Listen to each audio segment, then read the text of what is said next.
بسم الله الرحمن الرحيم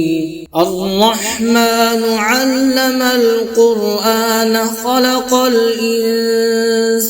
علمه البيان الشمس والقمر بحسبان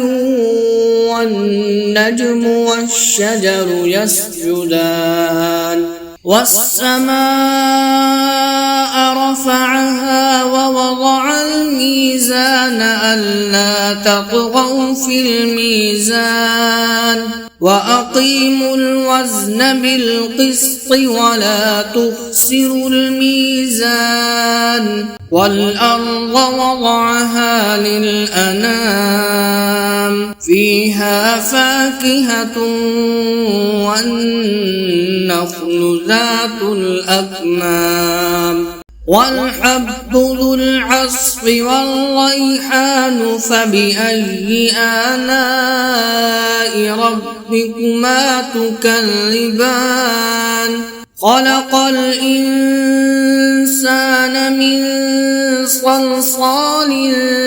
كالفخار وخلق الجان من مارج من نار فبأي آلاء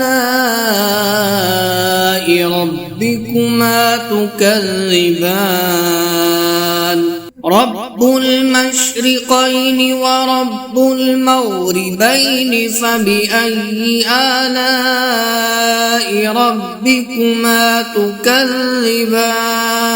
مرج البحرين يلتقيان بينهما برزخ لا يبغيان فبأي آلاء ربكما تكذبان يخرج منهما اللؤلؤ والمرجان فبأي آلاء ربكما تكذبان وله الجوار المنشآت في البحر كالأعلام فبأي آلاء ربكما تكذبان